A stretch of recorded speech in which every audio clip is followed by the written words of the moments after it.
Assalamualaikum warahmatullahi wabarakatuh. Ila hadratin Nabi Mustafa Rasulullah sallallahu alaihi wasallam wa ila kafatil anbiya wal mursalin wa ila jami'il muslimin wal muslimat wal mu'minin wal mu'minat wa li masyayikhina wa li asatidatina al ahya'i minhum wal amwat. Syaikhunillah lahumul Fatiha. A'udzubillahi minasyaitonir rajim. Bismillahirrahmanirrahim. Alhamdulillahi rabbil alamin. Arrahmanir rahim. مالك يوم الدين إياك نعبد وإياك نستعين اهدنا الصراط المستقيم صراط الذين أنعمت عليهم غير المغضوب عليهم ولا الضالين آمين. بسم الله الرحمن الرحيم. الحمد لله رب العالمين وبه نستعين والصلاة والسلام على سيدنا رسول الله وعلى آله وصحبه أجمعين. اللهم علمنا ما ينفعنا وانفعنا بما علمتنا. Hadirin hadirat yang dirahmati Allah sekalian, Alhamdulillah dirafakkan rasa syukur kepada Allah Subhanahu Wa Taala atas kesempatan untuk bertemu pada malam ini. Jadi signifikannya hari ini apa dia? 31 Disember tahun 2023, yang mana secara kiraan tahun Masihinya sekejap lagi kita akan mula beralih masuk ke tahun yang baru. Jadi biasanya kalau hujung tahun dan masuk ke tahun baru ni, banyak antara kita yang menyebut-nyebut, membincangkan tentang resolusi ataupun azam tahun baru. Sebahagiannya buat jenaka kata azam tahun baru ni ibarat perahu kan? Apa dia maksud dia? Akhirnya ke laut. Baik. Ala kulihal itu antara jenaka lah untuk ceriakan suasana. Maksud kata di sini adalah kita bagus ya, setiap tahun kita ada buat perancangan pada awalnya apa nak dicapai. Kan? Jadi antara yang lazimnya apa dia? Dalam masyarakat kita kebiasaannya membicarakan dari segi fizikal, betul tak? Dia nak kurangkan fizikalnya sebanyak sekian kilogram, pound dan seumpamanya. Dan berikutnya nak banyakkan latihan senaman dan macam-macam lagi. Namun di sini kita kena lihat juga kita ni hijrah kalau dalam tahun hijriah ni bila masuk tahun baru ma'al hijrah kita nak beralih daripada satu peringkat ke peringkat yang seterusnya, dan kita kena lihat dalam kedua-dua dimensi, fizikal dan juga secara rohani. Umpamanya alhamdulillah dan insya-Allah jika pada tahun ini kita dah amalkan budaya hidup yang sihat kita banyakkan aktiviti yang fizikalnya, menjaga pemakanan, dan kita teruskan lagi, tingkatkan lagi.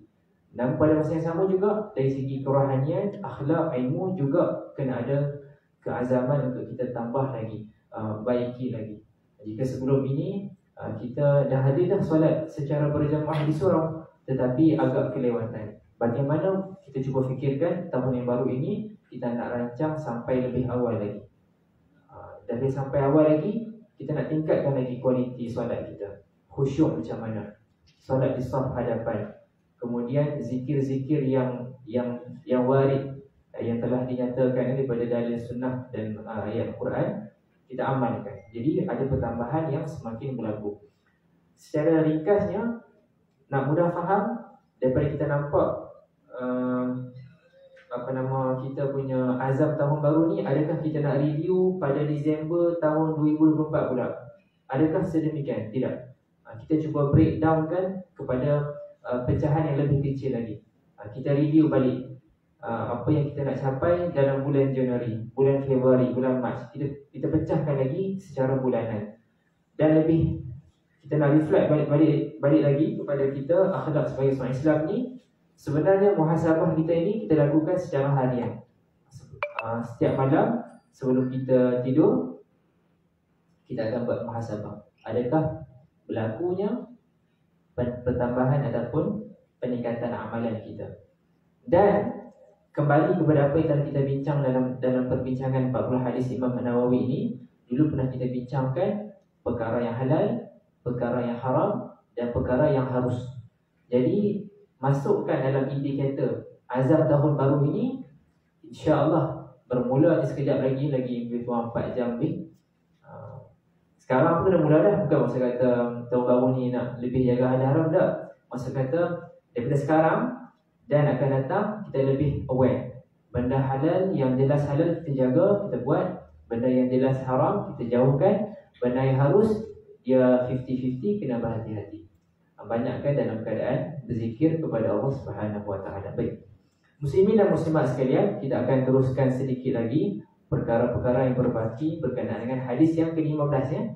Pada pertemuan yang minggu lepas, saya telah dan kita telah membincangkan kandungan yang termuat dalam kitab syarah hadis 40 yang disusun oleh Dr. Zulkifli Al-Bakri. Dan di sini ada beberapa lagi mutiara-mutiara ilmu yang wajar untuk kita ambil. Kita tak terlepas daripada di sini saya akan lihat daripada kitab syarah Imam Ibn Daqiq ya. Baik, kita akan lihat daripada hadis yang ke-15 tersebut ya. Di sini beliau Imam Ibn Daqiq ada menyebutkan dinyatakan dua potong hadis ya. Dua potong hadis, kedua-duanya diriwayatkan oleh Imam Tirmizi berkenaan dengan kata apa? Adab kita. Sesiapa yang beriman kepada Allah Subhanahu Wa Taala dan hari akhirat, maka dia akan mengucapkan perkara yang baik ataupun dia akan diam. Yang kedua ialah sesiapa yang beriman dengan Allah dan hari akhirat, maka dia akan memuliakan jirannya. Dan sesiapa yang beriman dengan Allah dan hari akhirat, dia akan memuliakan tetamunya. Baik, di sini dibawa dua potong hadis. Yang pertama ialah yang diriwayatkan oleh Imam At-Tirmidzi rahimahullah taala dengan nombor hadis 2616 yang mana hadis ini berbunyi wa hal yukabbu an-nasu fin nari ala manakhirihim illa hasaidu al-sinatihim. Yang mana hadis ini membawa maksud, bukankah manusia itu dilemparkan ke dalam neraka dengan keadaan tersungkur, tidak lain disebabkan hasil daripada lisan-lisan mereka. Ini nak menunjukkan bahawa antara golongan yang mendapat siksaan dalam azab neraka nanti adalah mereka yang mana lidah-lidah mereka ini ketika dunia ini digunakan dalam cara yang diharamkan, dalam cara yang berdosa. Oleh sebab yang demikian itu nak diikatkan dengan kemas-kemas sebagaimana permulaan hadis tadi disebutkan, siapa yang lebih sempurna iman dan iman dia kepada Allah dan hari akhirat, dia akan pilih sama ada cakap benda yang baik ataupun dia diam. Kalau dia tak bercakap benda yang baik, maka dia akan berdiam, kerana berdiam itu lebih baik baginya. Baik, seterusnya hadis yang juga diriwayatkan oleh Imam At-Tirmidzi. Imam Tirmidzi makamnya sekarang ni dalam peta moden ni di mana? Di Uzbekistan ya. Sama tempatnya dengan Imam Al-Bukhari. Nanti mungkin kalau ada bajet lebih kan, dah pergi umrah dah pergi haji dah ada bajet nak buat travel, bolehlah merancang ke tempat-tempat yang ada sejarah ulama besar Islam ya. Sebab bila kita kembara ke sana, kita ada kembara rohani juga. Baik. Hadis ini yang diriwayatkan oleh Imam Tirmidzi juga dengan nombor hadis 2412 yang mana berbunyi kullu kalam ibni Adam alaihi illa zikrullah ta'ala wa amrun bima'ruf wa nahyun 'anil munkar. Setiap perkataan anak cucu Adam itu membahayakan baginya.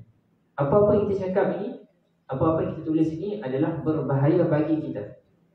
Alaihi. Kecuali tiga perkara ini yang dinyatakan. Yang pertama adalah zikrullah.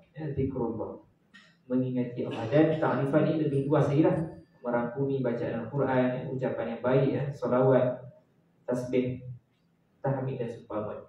Yang kedua ialah amar ma'ruf, menyeru kepada perkara yang baik, yang ma'ruf, dan mencegah daripada perkara yang munkar. Dan kesemuanya ini dilaksanakan dengan kadar kemampuan kita. Man ra'a minkum munkaran falyughayyirhu bi yadihi fa illam yastati' fa bi lisanihi fa illam yastati' fa bi qalbihi. Bila kita melihat sesuatu perkara yang munkar berlaku, maka ubahlah dengan kemampuan yang kita ada, ikut tahap kita. Kalau ada kuasa, guna kuasa. Jika tidak, gunakan pengucapan, penulisan. Dan selemah-lemahnya adalah dengan kita membenci perkara tersebut, kita tidak mengabari perkara tersebut. Baik, itu adalah beberapa mutiara yang kita dapat ambil daripada syarahan Imam Ibn Daqiq. Baik, seterusnya nak ambil lagi daripada syarah Al-Wafi. Tuan-tuan dan puan sekalian, ada lagi kitab syarah daripada dua orang ulama, Dr. Mustafa Al-Bura dan Dr. Muhyiddin Rastu. Ini antara ulama yang lebih kontemporari. Judulnya ialah Al-Wafi. Al-Wafi fi syarhi Al-Arba'in An-Nawawiyah. Yang asalnya yang penulisan asalnya dalam bahasa Arab lah, tetapi ada juga terjemahan yang telah dilaksanakan dalam bahasa Melayu. Baik, sebab di sini saya tertarik untuk bawa sebab ada syarahan yang lebih lanjut yang dapat kita ambil. Baik, di sini ada beberapa lagi perkara yang dapat kita ambil faedah daripada hadis yang ke-15 yang disebutkan, yang dibacakan sebentar tadi. Baik, di sini kedua-dua penulis Dr. Mustafa Bugha dan Dr. Muhyiddin ada menyebutkan faedah ataupun kefahaman daripada hadis ini. Antaranya di sini yang boleh saya ambil adalah tentang bagaimana kita sebutkan di sini ialah kesempurnaan iman. Iman tu ada, tetapi yang dibicarakan di sini adalah mereka yang lebih sempurna imannya, yang lebih sempurna imannya. Baik, di sini dinyatakan adalah perkara yang melibatkan pengucapan yang baik ataupun mendiamkan diri. Jadi itu pilihan kita. Maksud kata, kalau tak ada benda baik yang boleh kita sebutkan, maka kita diam. Okey, baik. Di sana disebutkan hadis yang diriwayatkan oleh Imam Ahmad dalam kitab Musnadnya daripada Sayyidina Anas radhiyallahu anhu. Nabi SAW menyatakan, atau kama qala, mafhumnya menyatakan tidak lurus, tidak berdirinya iman seseorang itu sehinggalah lurus hatinya. Iman ini ada kaitan dengan hati. Jadi kalau iman itu berada pada landasan yang betul, maka hatinya juga akan berada pada landasan yang betul. Dan kaitannya juga adalah tidak akan lurus hati seseorang itu kalau ucapannya tidak lurus. Jadi ada kaitan. Apa yang kita cakap akan memberikan kesan menjadi petanda kepada keadaan hati kita. Dan keadaan hati kita juga akan menjadi gambaran kepada keadaan iman. Jadi sesiapa yang mengaku dirinya beriman, yang lebih sempurna imannya, hatinya insya-Allah dalam keadaan yang lurus dan dibuktikan dengan ucapan yang lurus. Baik. Dan diriwayatkan dan dikeluarkan oleh Imam Tabrani juga daripada hadis Sayyidina Anas radhiyallahu anhu menyatakan seseorang itu tidak akan mencapai tahap hakikat imannya sehinggalah dia ada menyimpan daripada pengucapannya. Maksud kata, sebahagian perkataan itu dia jaga. Dia tak keluarkan semua perkara. Yang ini benda-benda yang tidak ada manfaat, maka dia tidak akan ucapkan. Baik. Seterusnya, sebelum ini telah kita sebutkan bagaimana tanda kebaikan seseorang Islam itu adalah dia meninggalkan benda yang tidak ada kaitan dengannya, tidak ada faedah dengannya. Kerana apa? Dirisaukan apabila kita membanyakkan ucapan yang tidak ada kaitan dengan kita, kita lebih terjerumus dalam pengucapan yang berdosa, yang membawa kepada perkara yang haram. Baik. Adab-adab dalam berucap. Apa antara adabnya? Dalam surah Al-Mu'minun ayat yang ketiga, apa dia? A'udzubillahi minasyaitonir rajim, walladzina hum 'anil lagwi mu'ridun. Yakni orang-orang yang beriman itu mereka menjauhkan diri daripada perkara-perkara yang lagau, perkara-perkara yang tidak ada faedah, yang sia-sia. Yakni kalam yang batil, lebih khusus, lebih jelas, perkara yang lagau itu adalah perkara kalam-kalam yang batil. Umpamanya apa dia? Ghibah. Kita membicarakan tentang hal orang lain tanpa kewujudannya, dan dia pun kalau dia tahu dia tidak suka.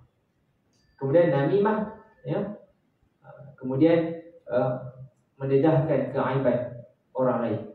Ini tidak ada keperluan baginya. Baik. Seterusnya, nak memberikan gambaran kepada kita, nak bagi faham lagi mengapa kita kena beri perhatian, sama ada cakap benda baik ataupun diam. Kerana di sini dinyatakan dalam hadis yang diriwayatkan oleh Tirmizi daripada Sayyidina Ibnu Umar radhiyallahu anhuma, Nabi SAW menyebutkan, atau kama qala, mafhumnya menyatakan jangan membanyakkan ucapan tanpa ada zikrullah. Kerana ucapan yang banyak tanpa ada zikrullah akan membawa kepada kerasnya hati, qaswatun lil qalb. Dan mereka yang paling jauh daripada Allah Subhanahu wa taala adalah mereka yang hatinya keras. Hati yang keras. Baik. Sayyidina Umar radhiyallahu anhu menyatakan, sesiapa yang mafhumnya menyebutkan siapa yang banyak pengucapannya maka banyak perkara yang akan jatuh. Maksud kata diterdedah kepada melakukan pengucapan yang ada banyak cacat celah dan kesilapan. Dan sesiapa yang banyak perkara tersebut banyak dosanya. Dan sesiapa yang banyak dosanya maka neraka lebih aula kepadanya. Oleh sebab yang demikian, kalau kita ikut prosiding ataupun sesi perbicaraan di mahkamah, mengapa kadang-kadang saksi ataupun tertuduh dengan panduan daripada peguam belanya, mereka hanya menjawab dalam keadaan ringkas sahaja, tak tahu dan seumpamanya. Sebab di sana ada orang kata apa, implikasi-implikasi. Sebab kadang-kadang kita mungkinlah netizen yang cuba memberikan komen, dia kata oh kalau di luar mahkamah dia bukannya hebat sangat bukan main lagi hebat, boleh cakap itu tapi dalam mahkamah ucapannya begitu ringkas. Sama juga dalam isu yang melibatkan press statement, kenyataan media. Jadi di sana ada cara kita berhubung dengan media massa. Macam mana kita nak mengucapkan kenyataan-kenyataan yang disampaikan. Sebab itu dalam badan-badan korporat ada unit ataupun jawatan yang khusus yang melibatkan komunikasi, strategic communication kan. Sebab kalau tersilap sebut, implikasinya banyak. Begitu juga dengan kita kan. Baik. Okey, seterusnya hubungan kejiranan hubungan kejiranan yang mana telah kita sebutkan ayat Al-Quran yang menyebutkan tentang perintah untuk berlaku ihsan terhadap jiran. Baik. Seterusnya berkenaan dengan adab kejiranan, kena beri perhatian. Berikan perhatian. Di sini tertarik untuk dibawa hadis yang dikemukakan oleh kedua-dua muallif kitab ini, yang mana perlu diberikan perhatian bahawa dalam kita hidup berjiran ini haram hukumnya kita membawa mudarat, membawa kesakitan kepada jiran kita. Okey, baik. Diriwayatkan oleh Al-Imam Al-Bukhari rahimahullah ta'ala, Nabi SAW qala wallahu la yu'min, wallahu la yu'min, wallahu la yu'min. 3 kali Nabi mengucapkan. Nabi bersumpah, menegaskan kenyataan, demi Allah tidak beriman, tidak beriman, tidak beriman. 3 kali. Maka ditanya kepada Rasulullah, siapakah itu? Man la ya'manu jaruhu bawa'iqahu. Sesiapa yang jirannya itu sentiasa mendapat kesakitan ataupun diganggu oleh jirannya. Jadi kena berikan perhatian. Ya. Dan di sini dinyatakan maksudnya di sini adalah jiran itu sentiasa mendapat kemudaratan daripada tindak tanduk seseorang itu. Jadi berikan perhatian. Malam ni dengan kita duduknya pada majlis ini, mudah-mudahan mendapat barakah kefahaman daripada hadis ini, maka kita akan berikan perhatian balik nanti, lihat balik bagaimana hubungan kita dengan jiran. Bagaimanakah tindak tanduk kita? Adakah membawa kepada kemudaratan untuk jiran-jiran?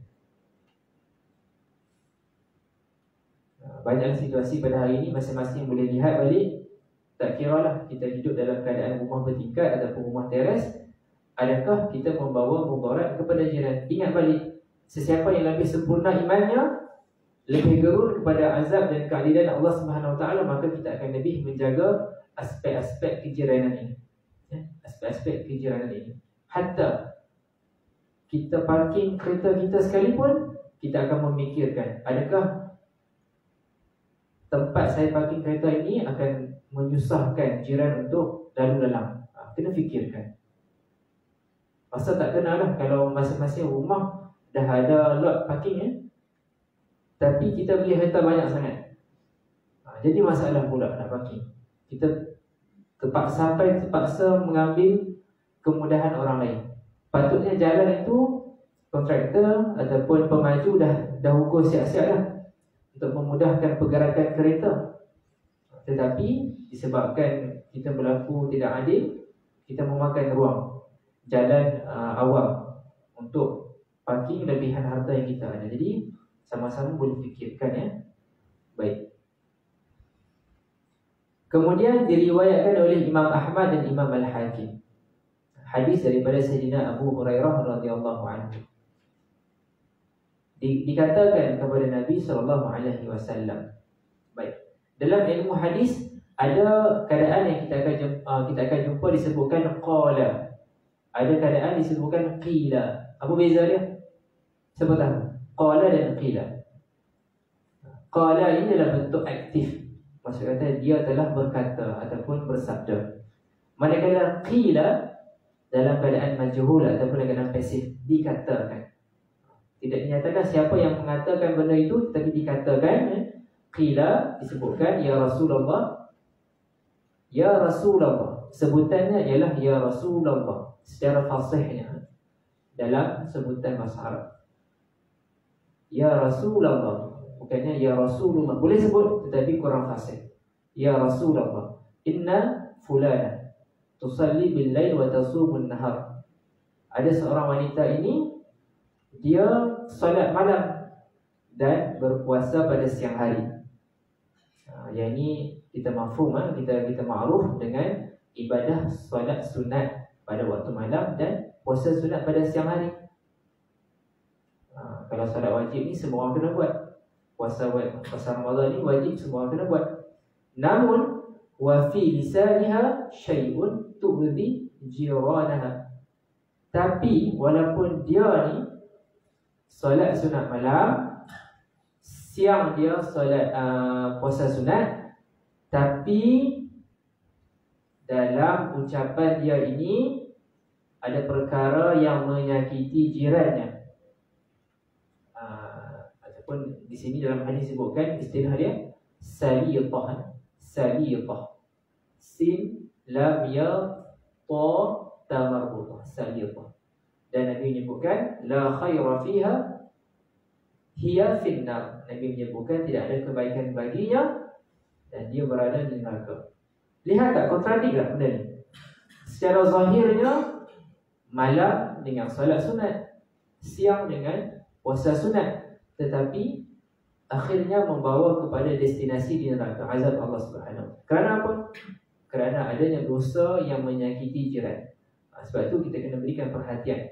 Dulu dalam tazkirah bulan Ramadan, apa energi yang telah kita bawa? Energi yang kita bawa ialah sebuah timba ataupun baldi, yang mana dalam tu kita akan isi air yang bersih yang kita nak guna. Itu adalah suatu perumpamaan kepada pahala yang kita nak bawa, yang kita kumpul dalam bulan Ramadan.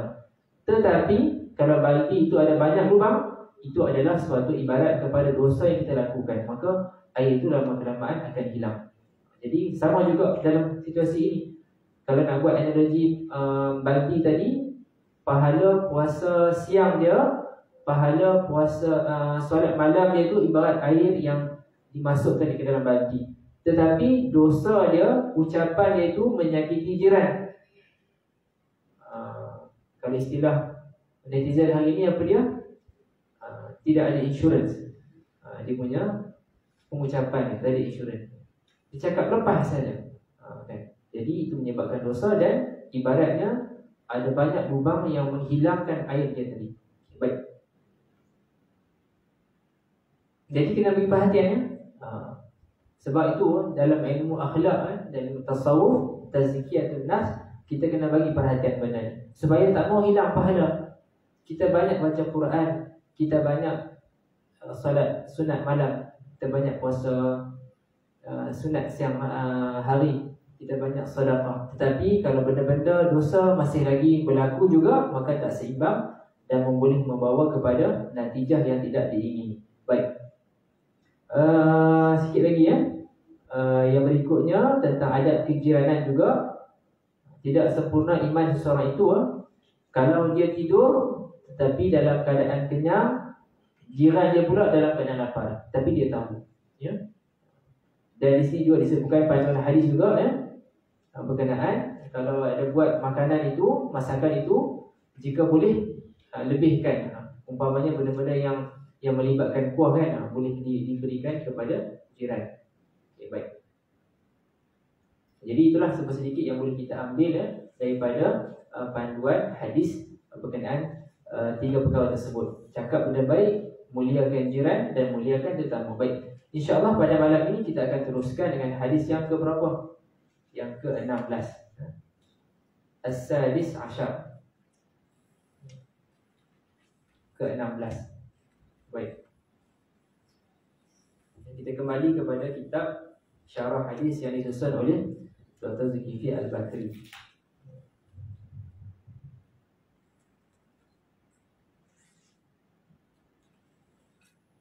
Boleh buka muka surat yang ke, kalau saya punya cetakan ni 155. Tuan-tuan perempuan semua berapa muka surat ni? 137. Lain Lepas tu kena check dulu. Lagi saya confident juga. Okey, buka 155. Tuan-tuan semua dapat tajuk lain. Semua pakai pening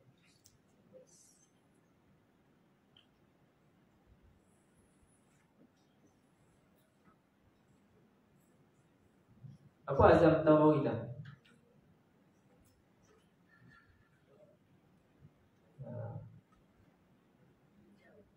Azam tahu kita ni insya-Allah lah, pilih benda-benda yang realistik lah, yang boleh dicapai. Dan tak payah nak ukur setahun. Ukur secara mingguan pun boleh. Ukur secara bulanan pun okey. Itu lebih orang kata apa, lebih dapat dikawal daripada setahun nanti baru nak ukur balik, nak tengok prestasi. Lebih baik kita ukur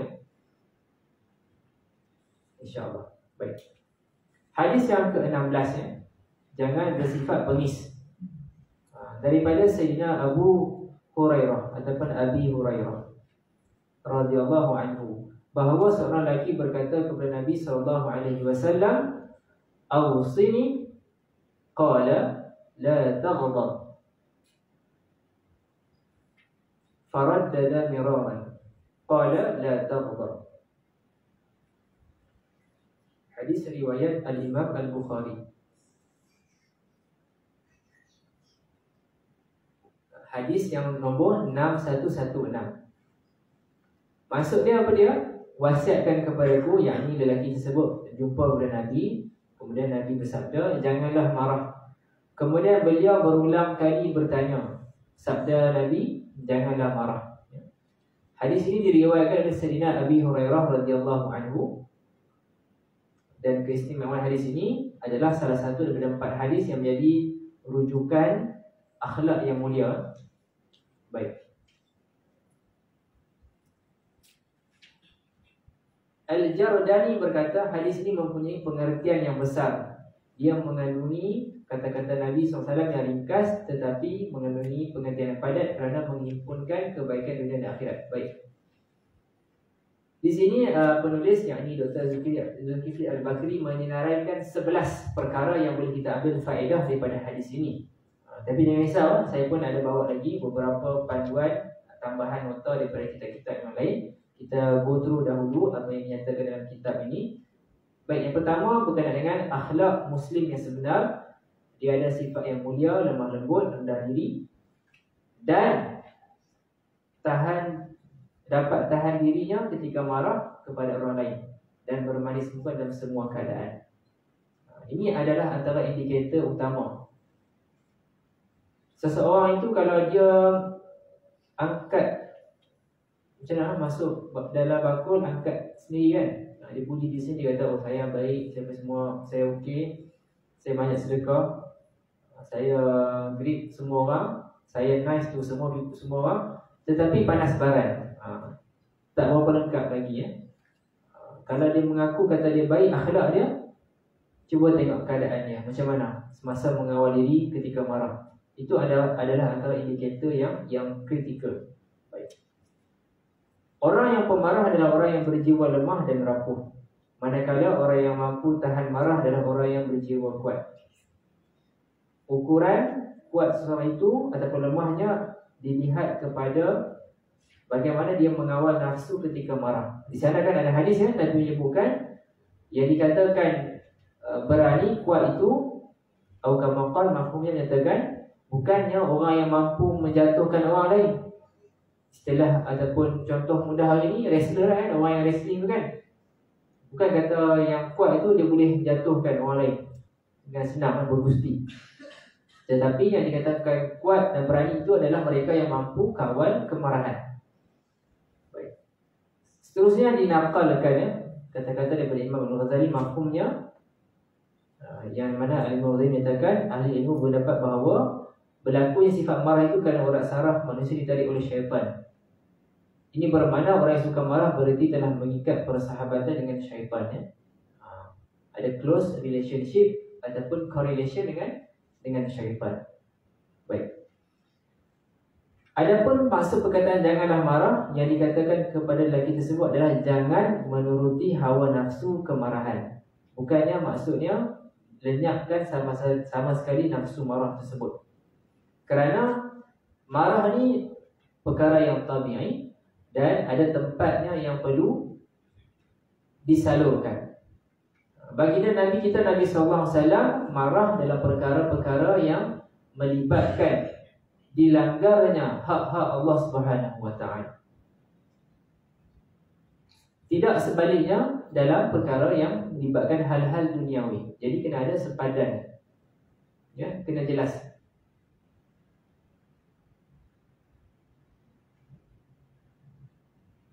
Bukan maksud kata kita semua ni hilang terus sifat marah, tidak. Marah itu perlu diatur, disusun dalam keadaan yang sewajarnya. Siapa yang tak marah dalam perkara yang sepatutnya, umpamanya Nabi Muhammad SAW dihina, na'udzubillah min zalik. Kalau dia tak marah dalam keadaan begitu, dia adalah seorang yang penakut. Manakala orang yang marah dalam keadaan yang tidak sepatutnya, itu adalah orang yang tak cerdik. Benda yang patut dia marah, dia tak marah, dia penakut. Tapi bila dia marah benda yang tidak sepatutnya, maka dia adalah orang yang tak bijak. Minta maaf sebut, kalau istilah yang lebih ni kasar sikit, bodoh lah kan, istilahnya bodoh. Dia marah benda yang tak sepatutnya.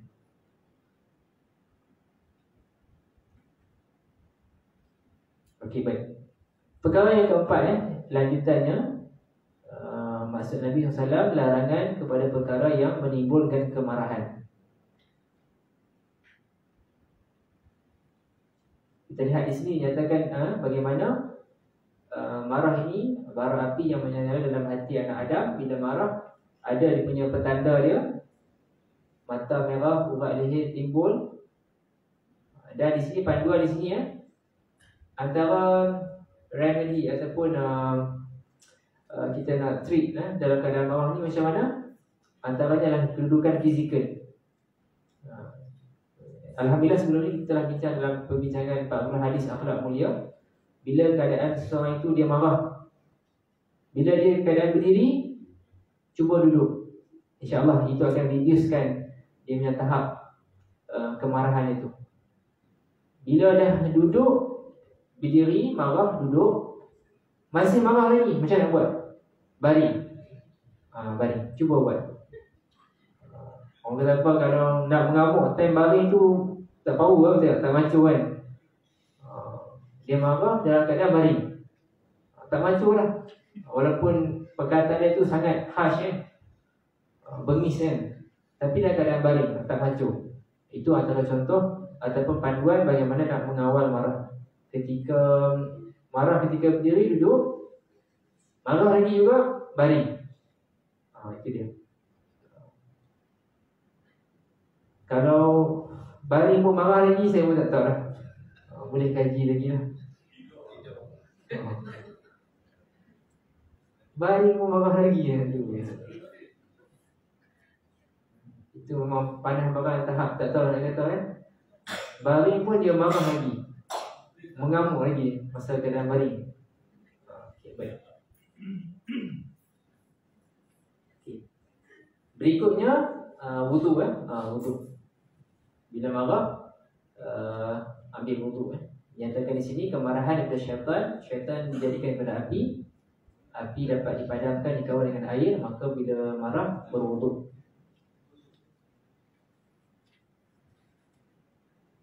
Tapi nampak macam senang lah, tapi susah ni sebenarnya. Ambil wudu kan.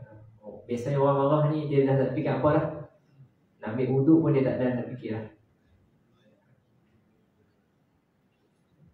Yang kelima, poin di sini, emosi harus matang terlebih dahulu. Kerana bila kita tersalah langkah akan membawa kesan yang sangat buruk. Mohon maaf cakap lah, kita kaitkan juga dengan situasi semasa. Kita lihat bagaimana sungguh pun kita ada jawatan sebagai penjawat awam nak puasa. Tetapi kalau bertindak di luar bidang puasa, dikuasai oleh kemarahan, mengakibatkan kematian orang awam dengan pelakon zalim menggunakan kenderaan, akhir sekali sia-sia, ditahan di bawah kanun keseksaan perbuatan membunuh.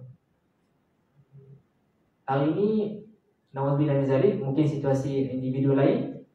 Hari ini mungkin kita rasa gah dengan jawatan tinggi dalam pasukan keselamatan, tapi bila dikuasai oleh emosi, marah yang tidak ada saluran undang-undang, bertindak di luar batasan pertukan undang, esok kita boleh puaskan nafsu dengan menyebabkan kematian orang lain.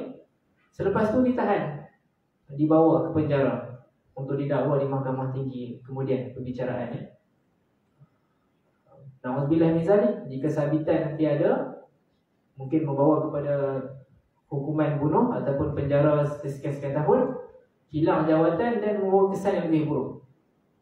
Sebelum ini pun kita lihat di Lebuh Raya kan, bagaimana seorang yang telah meninggal dunia kan akibat kemarahan di atas jalan raya itu kan, apa kesannya. Jadi itulah yang kita lihat situasi hari ini sangat menyedihkan.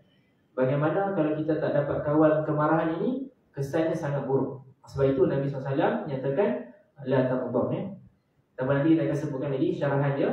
Okay, baik. Yang ketujuh, jika kita menurutkan emosi meluap, sudah tentu kita akan kehilangan arah.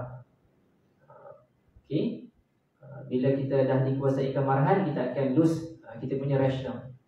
Sebab itu antara adab ataupun etika kehakiman ini, seseorang hakim itu tak boleh menjatuhkan hukuman ketika dia dalam keadaan begitu marah, ketika sangat rapal, ataupun terlalu gembira.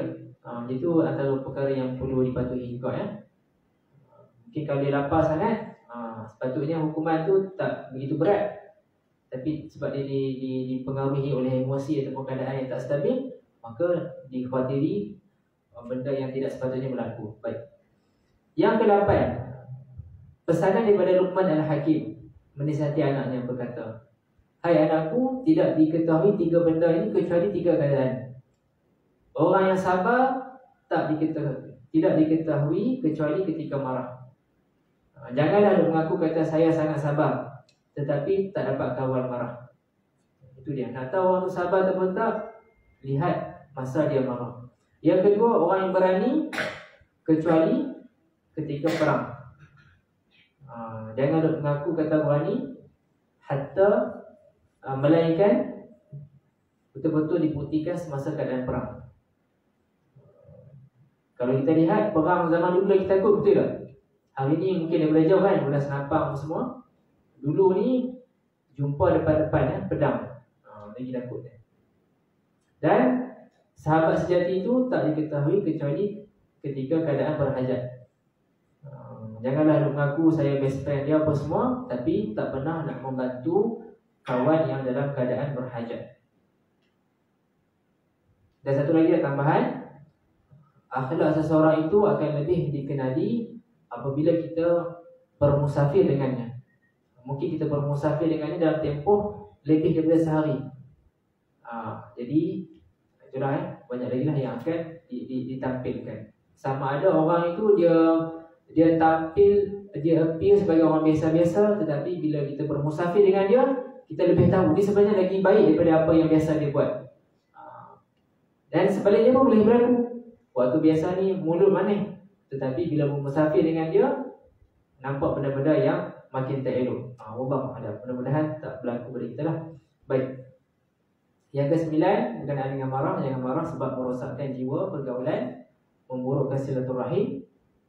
Yang ke-10 di sini dinakalkan daripada Imam Ibn Rajab Al-Hambali. Lelaki tersebut datang menuntut Nabi untuk berwasiat kepadanya supaya beliau dapat jaga diri daripada masuk ke dalam lembah dosa. Nabi menjawab, janganlah marah, kerana marah itu himpunan segala benda yang jahat. Dan kalau kita hindari perkara tersebut, insya-Allah kita akan mendapat segala kebaikan. Dan yang ke-11, hadis ini tidak menyebut siapakah lelaki tersebut secara tepat. Dia bersifat mubaham. Sebab yang lebih penting di sini adalah kita nak menghayati intipati pengajaran berkenaan dengan jangan marah. Baik.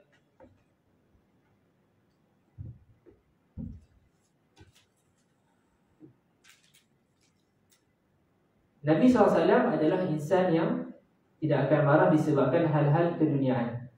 Tetapi Nabi akan marah apabila perkara yang melibatkan hak-hak Allah Subhanahu Wa Taala dilanggar. Dan Nabi SAW juga mengajar kepada kita tentang as-sadamatu al-ula, ataupun pukulan yang awal, kejutan yang paling awal. Jadi perkara ini dapat kita lihat dalam satu peristiwa bagaimana Nabi SAW pernah melalui seorang wanita yang sedang bersedih dengan kematian anak. Nabi menasihati perempuan tersebut untuk bersabar dan ganjaran syurga akan diperoleh. Tapi perempuan itu sebab dia masih lagi bersedih, dia tidak mengendahkan nasihat Nabi SAW tersebut. Bila Nabi telah beredar, baru dia sedar bahawa itu adalah Nabi. Maka dia pergi jumpa oleh Nabi. Dia nak beritahu, dia kata, saya akan bersabar kalau saya tahu bahawa Tuhan sebentar tadi adalah Nabi SAW. Namun Nabi beritahu, Nabi kata, as-sabru 'inda as-sadamati al-ula. Kesabaran itu adalah pada pukulan yang pertama, kejutan yang pertama yang berlaku. Sama juga dalam keadaan marah ini, kita kuat ataupun tidak adalah kayu ukurnya semasa mula-mula berlakunya kemarahan tersebut. Janganlah seseorang itu dia marah, dia maki hamun semua. Bila dia dah sejuk, dia kata, saya ni seorang yang sabar sebenarnya. Dia dah marah dah maki hamun semua dah. Pada awal-awal berlakunya kemarahan tersebut. Tidak. Sepatutnya orang yang sabar ini, yang dapat kawal marah, dia boleh kawal pada keadaan yang pertama berlakunya kemarahan tersebut. Kemarahan tersebut. Baik, satu lagi peristiwa yang berlaku kepada Sayyidina Abu Bakar radhiyallahu anhu. Kalau kita lihat dalam hadis-hadis Nabi, pasal tak? Jarang kita nampak yang diriwayatkan oleh Sayyidina Abu Bakar, betul tak? Baik. Di sini diceritakan bagaimana peristiwa yang telah berlaku, bagaimana Sayyidina Abu Bakar radhiyallahu anhu pernah dihina ataupun insulted dengan kata-kata yang tidak sewajarnya oleh seseorang lelaki. Pada masa tersebut Nabi SAW pun ada. Okey. Kemudian Sayyidina Abu Bakar jawab, reply balik kepada lelaki tersebut yang bercakap benda yang tak elok kepada dia. Bila Sayyidina Abu Bakar jawab, dia nampak Nabi SAW beredar. Jadi Sayyidina Abu Bakar pun nak tahulah kenapa Nabi beredar. Adakah apa yang dia jawab itu sesuatu yang Nabi tak setuju? Lepas tu Nabi beritahu, Nabi kata, semasa tadi tu, Sayyidina Abu Bakar itu telah diserang ataupun insulted dengan kata-kata yang tak elok. Sebenarnya pada masa tersebut ada malaikat yang mempertahankan Sayyidina Abu Bakar. Tapi bila Sayyidina Abu Bakar mula menjawab, maka malaikat pun beredar dan Nabi SAW pun beredar. Baik, antara pengajaran yang kita belajar di sini adalah, sungguh pun secara zahirnya seseorang itu sedang dimarahi ataupun diucapkan benda-benda yang tak elok kepada dia. Walaupun nampak seperti lemah, tapi sebenarnya dia dalam pemeliharaan ataupun pembelaan malaikat. Jadi itu adalah ukuran ataupun sudut pandang kita yang meyakini alam ghaib, kewujudan malaikat. Kita lihat di sini dalam peristiwa tersebut adanya malaikat yang membela Sayyidina Abu Bakar. Tetapi bila Sayyidina Abu Bakar menjawab, Nabi pun beredar. Nabi beritahu sebab malaikat pun beredar setelah Sayyidina Abu Bakar menjawab. Baik. Di sini saya tertarik untuk membawa suatu komentar daripada dua orang penulis kita ini, Syekh Mustafa Al-Bura dan Syekh Muhyiddin Doktor. Kita lihat di sini ya. Kalau lihat di sini kan, pertanyaan tadi tu dilakukan berapa kali? Berapa kali? Yang ditanya tu, yang diminta kepada Nabi untuk nasihat kepada dia, berapa kali? 3 kali kan? 3 kali. Baik.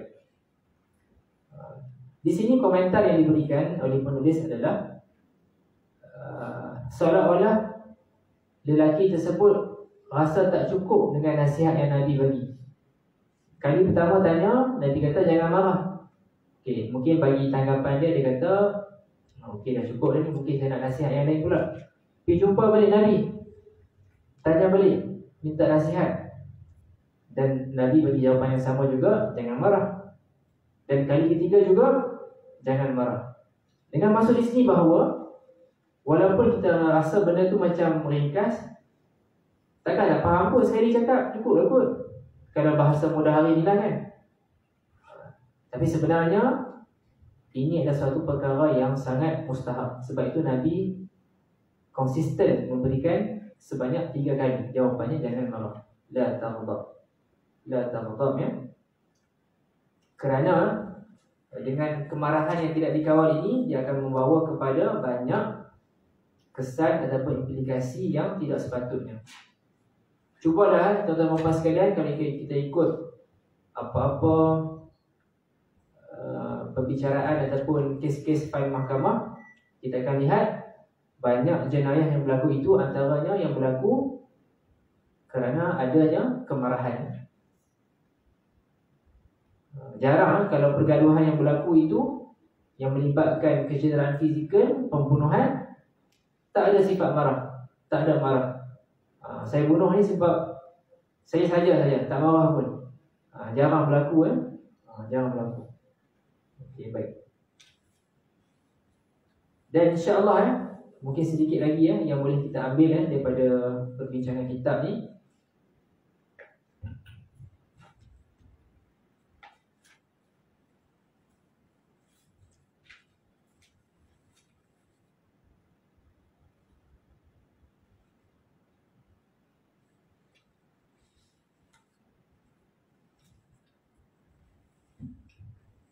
Tuan-tuan dan sekalian, kita lihat ayat daripada surah Ali Imran ayat 134.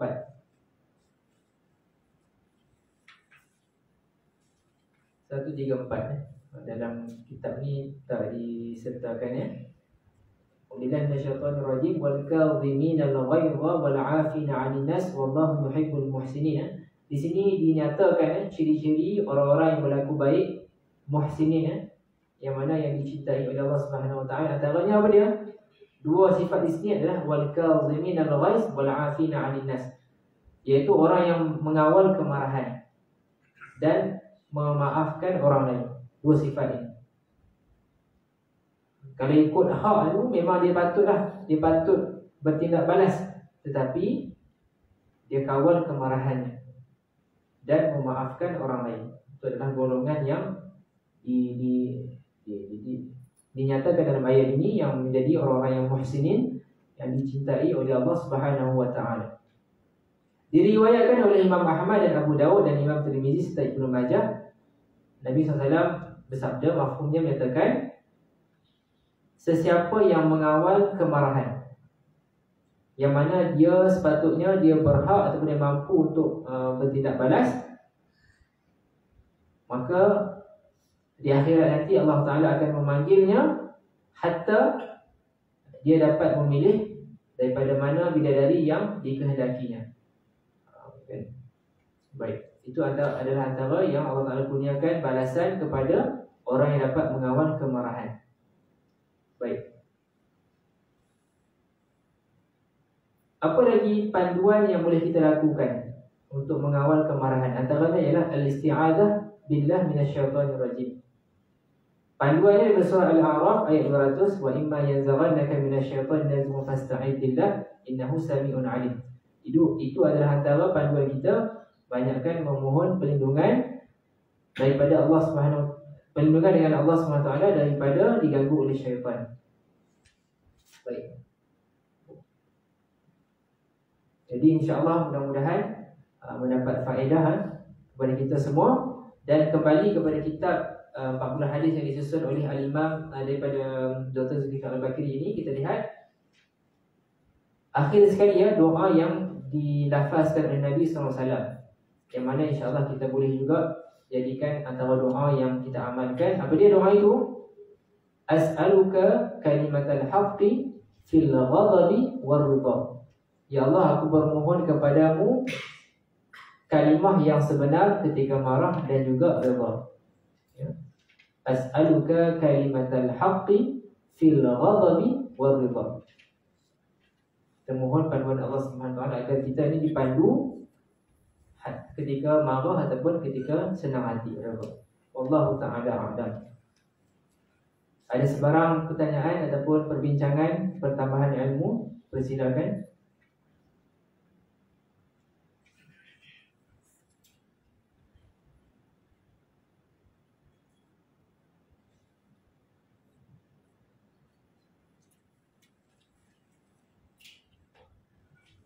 Pengurusan kemarahan ini ya, jika ada kemampuan boleh explore juga macam mana psikologis ataupun sarjana-sarjana saintis buat kajian. Kita lihat ya bagaimana tindak tanduk manusia ini boleh juga ambil manfaat. Sebab kajian-kajian mereka itu pun mengambil kira realiti-realiti yang berlaku. Boleh ambil faedah juga ya, macam mana nak kawal kemarahan ya.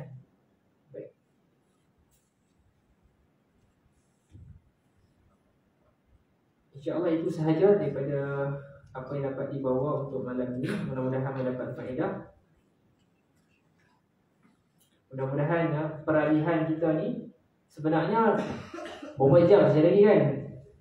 Bezanya antara hari ini dengan esok, tetapi implikasi kalender kan.